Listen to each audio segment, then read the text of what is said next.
Assalamualaikum warahmatullahi wabarakatuh. Kolegom, apa kabar? Semoga kalian selalu dalam keadaan sehat-sehat dan baik-baik saja ya. Yang sedang dalam keadaan sakit, semoga lekas sembuh. Si Om hari ini akan membacakan sebuah puisi yang berjudul Si Pengagum Hujan 2. Kenapa nomor 2? Ya nomor satunya nanti lain kali ya. Kenapa nomor 2 dulu? Ya si Om pengen nomor 2 dulu lah. Yang nomor satunya nanti lah someday ya kolega Om. Ini episode yang ke-21 kalau nggak salah. Oke, kolegom, si Om akan membacakan Si Pengagum Hujan 2. Ke bait pertama. Kita bacakan dulu puisinya. Lihat ke atap langit, tengah ada yang pecah, rintik serupa kaca, tapi tak sebab darah. Yang tak beruntung hati ini, pecah di bilur luka. Lukanya di dalam tak tampak, tapi menitik di mata. Lagi-lagi aku mengkristal bersama hujan, terdeposisi gegara kerinduan. Senyummu adalah sebuah kejahatan, betapa tidak. Efeknya malah aku yang terpenjara. Dimanapun aku tak bisa bergerak, tak terpetakan. Bak fenom yang antagonis tapi protagonis rasanya. Lagi-lagi aku mengkristal bersama hujan, terdeposisi gegara kerinduan. Tanah beriak karena jutaan pecahan air, senyum jauhmu langsung aku sembunyikan dalam syair.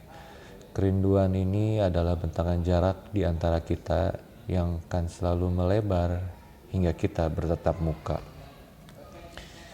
Ya, kolega Om, biasalah tentang kerinduan lagi. Oke, kolega Om, ke bait pertama. Lihat ke atap langit, tengah ada yang pecah. Berarti lagi-lagi ya berhubung judulnya Si Pengagum Hujan, berarti sedang saat hujan ya kolega Om. Jadi lihat ke atap langit, tengah ada yang pecah itu diksi untuk menggambarkan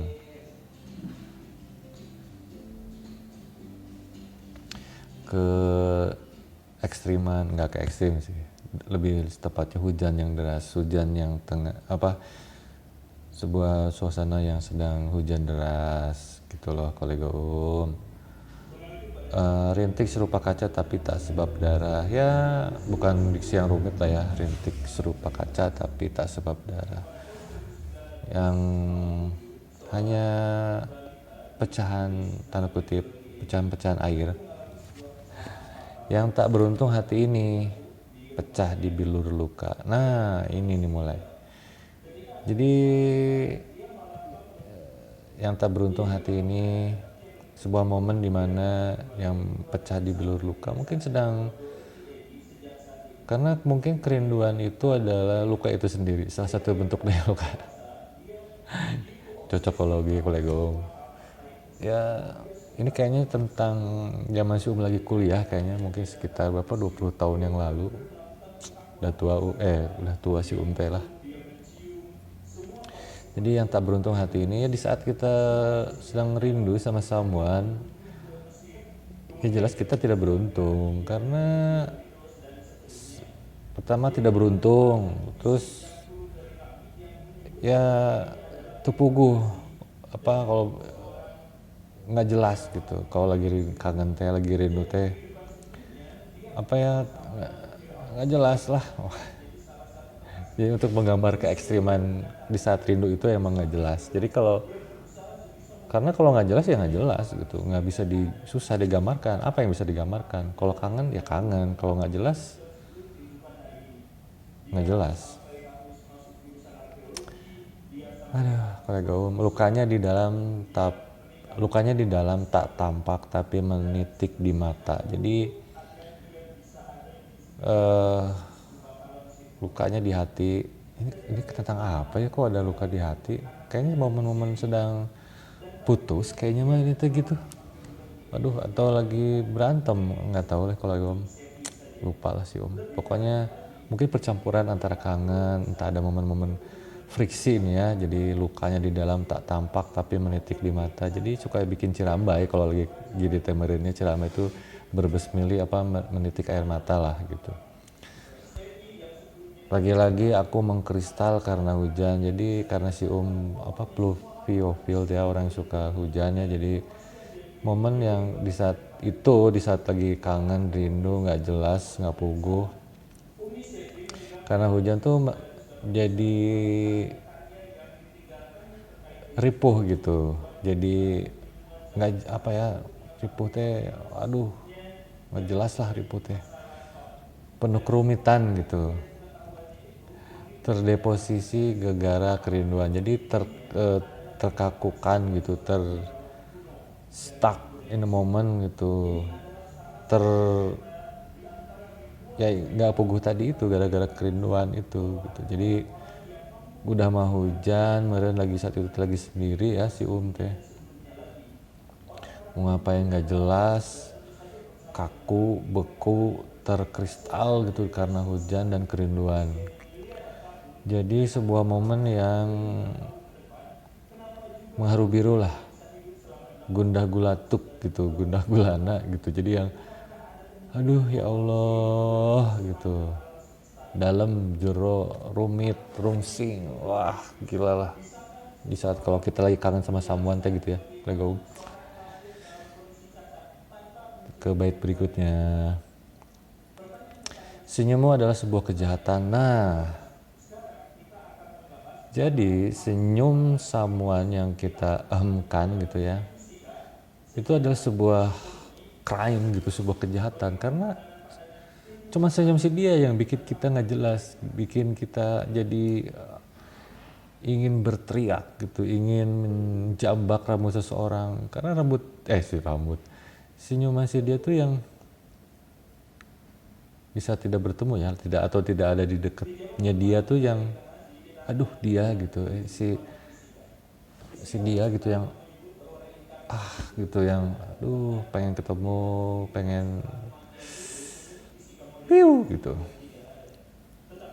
Ya itu, karena senyum si dia adalah sebuah kejahatan. Itulah. Kalau kolego nggak percaya ya ingat-ingat lagi, atau yang lagi merasakan ya rasain betapa senyum si dia, orang yang kita kecengin atau si sang kekasih itu sebuah crime gitu. Betapa tidak efeknya malah aku yang terpenjara. Nah karena tadi udah stuck in the moment tadi, jadi kita seperti terpenjara gitu, nggak bisa ngapa-ngapain gitu. Aduh apa-apa nggak, serba nggak enak gitu, mau pergi juga jadi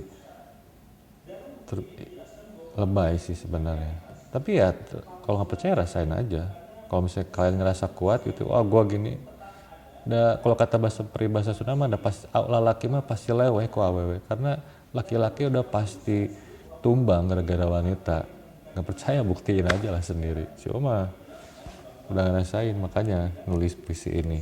Kalau kalian nggak percaya yang sosok kuat ya laki-laki, ya si Uma nggak percaya. Karena kita sama-sama laki-laki.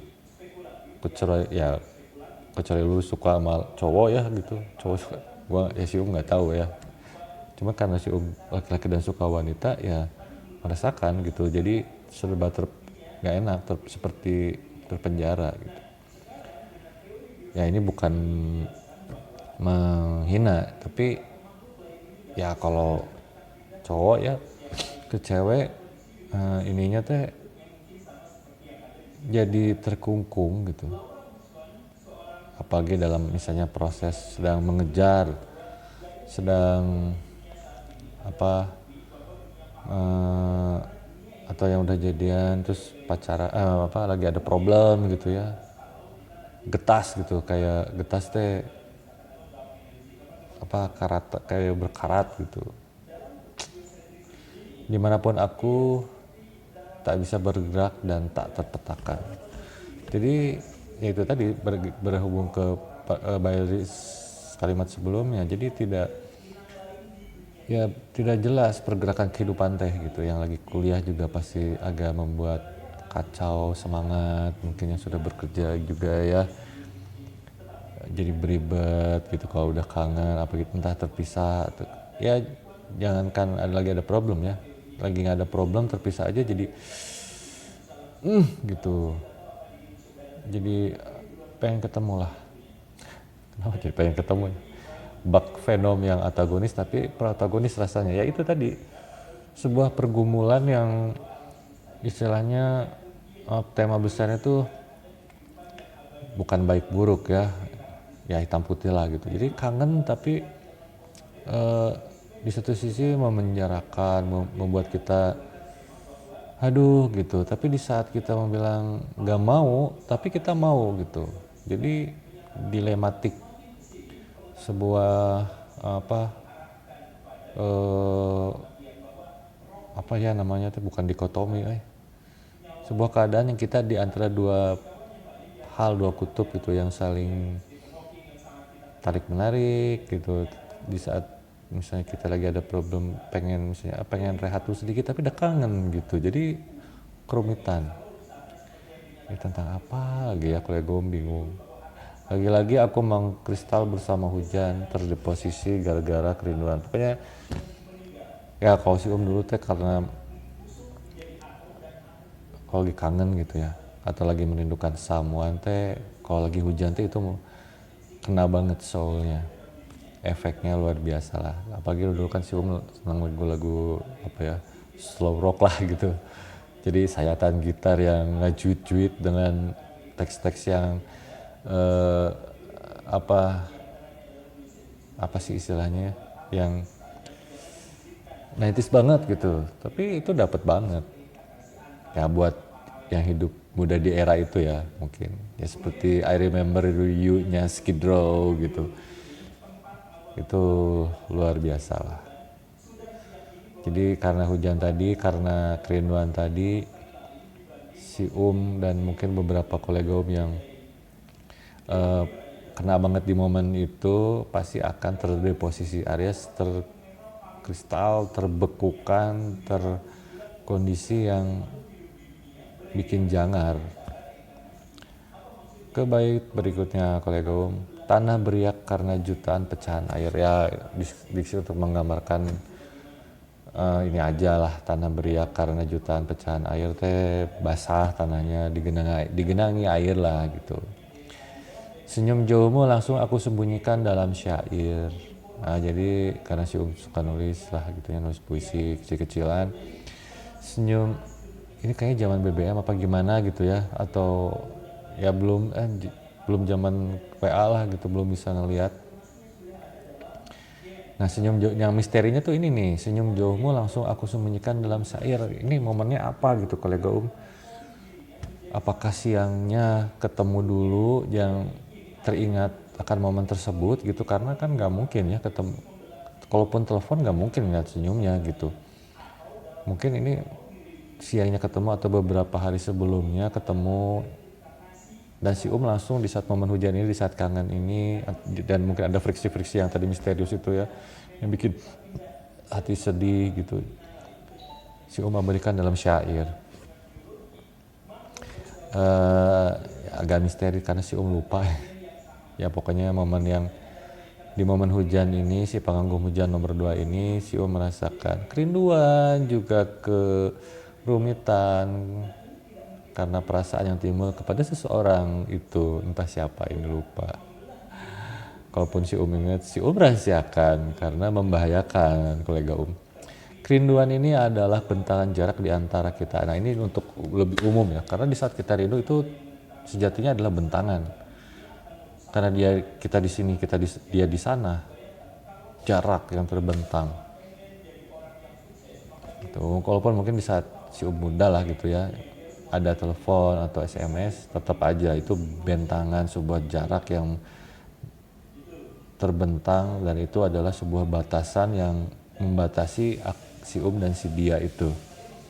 Curiganya lagi sama kecengan ini kolega lah, atau sama mantan meren. Ya itulah kerinduan yang tercipta itu adalah jarak di antara kita, dan atau mungkin tentang kecengan juga, nggak tahu lah si lupa nih. Ya itu ada sebuah siksaan juga ya, bentangan jarak karena kerinduan itu kolega ya si kolega pasti pernah muda lah, pernah merasakan. Jadi sebuah siksaan, sebuah cobaan juga, sebuah cobaan kehidupan lah ya, kerinduan itu kan pada si kekasih atau si dia yang kita ehemkan itu teh ya. tapi bikin semangat gitu karena aduh pengen cepat ketemu, tapi gimana gitu ya, misteri-misteri yang masa lalu yang akan selalu melebar hingga kita bertatap muka. Nah,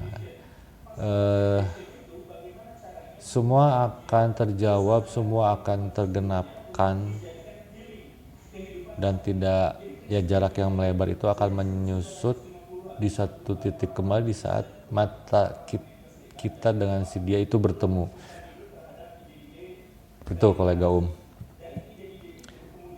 yang akan selalu melebar hingga kita bertatap muka. Jawabannya gampang tapi rumit di saat kita dan si dia bertatap muka, di saat kita dan si dia bertemu lagi. Itu momen yang kita tunggu di saat kita muda dulu. Itu si muda dulu. Ya gitulah. Ya yang akan selalu melebar. Ya walaupun kita di sana dia di sana, perasaannya asa jauh gitu, asa ngelebar, hayo asa melebar aja terus. Padahal mah jaraknya misalnya anggaplah terpisah 20 kilo, ya tetap aja sih 20 kilo jaraknya yang memisahkan dia sama si kita sama si dia teh. Tapi di satu sisi lain itu perasaannya walaupun hiperbola ya, tapi asa jauh gitu, asa melebar terus. Walaupun kita bisa momen telepon atau SMS-an ya zaman itu, tetap gitu kerinduan teh terus melebar rasanya. Padahal nggak juga, hanya efek dari simulasi perasaan kita dan otak kita yang kangen sama si dia aja. Tapi momen-momen hiperbola ini yang dinikmati lah gitu zaman dulu mah ya, aduh kangen gitu, pengen ketemu gitu ya, hayang patepang gitu, hayang panggih gitu. Tapi ya efek melebar ini selalu ada, selalu kita rasakan karena kita nggak ketemu si dia, karena kita sedang tidak ada di dekatnya gitu. Dan itu semua tergenapi dan terselesaikan di saat kita bertemu si Aham ini yang sweet gitu, yang gitu, yang aduh ketemu aja gitu. Biasalah senyum malu-malu kucing gitu, enggak sih, gitu, yuk ngapain, maksudnya spending time gitu ya, ngapain teh kolega jadi ya masa muda lah gitu, yang kalau udah setua ini kan itu masa lalu ya, bagian di masa lalu yang bisa memancing senyum-senyum so imut kita gitu. Tapi ya semua manusia akan mengalami lah gitu. Apapun ya, buat yang gak suka hujan juga, apapun kesukaan kalian gitu ya kolega background yang kalian sukai, apa yang mungkin suka suasana panas ngebelentrang gitu, tapi tetap aja kerinduan pasti akan menyengsarakan kita, akan menjajah kita, akan membuat kita terpenjara, akan ngedodet hati kita gitu, membuat ngedodetnya gitu, apa sih, disayat gitu, kita akan tersayat gara-gara kerinduan kolega Tapi ya itulah, ini hanya analisanya berbagi mungkin masa lalu lah ini. Pastinya sih masa lalu, karena si nulisnya entah kapan ini teh. Ya pokoknya kerinduan itu misteri. Ya pastinya akan mengakibatkan ketidakenakan hati, tapi kerinduan juga bisa mengakibatkan harapan. Harapannya apa? Untuk mengikis jarak yang melebar tadi, tanda kutip, untuk momen kita bertemu dengan si dia yang kita ahamkan itu kolega Oke, kolega lah, itulah si pengagum hujan nomor 2 ini, yang nomor satunya entah kapan lah si akan bacakan someday lah insya Allah ya. Oke kolega semoga berkenan menambah hasanah wacana dunia wacana literasi si untuk sedikit memorian kepada si dan kalian masing-masing yang ikut menonton monolog kali ini ya, untuk mengenang masa lalu yang mensuit-suiukan, yang mengahamkan, yang ada gitu, yang ya mungkin sedikit membuat kita senyum-senyum sendiri, penuh misteri gitu ya kolega Oke kolega semoga kalian berkenan, kalian bermanfaat lah mungkinnya sedikit. Ketemu lagi di episode si lain laginya gitu. Oke, kolega sehat selalu, berkah selalu dan menyebarkan kebaikan. Assalamualaikum warahmatullahi wabarakatuh.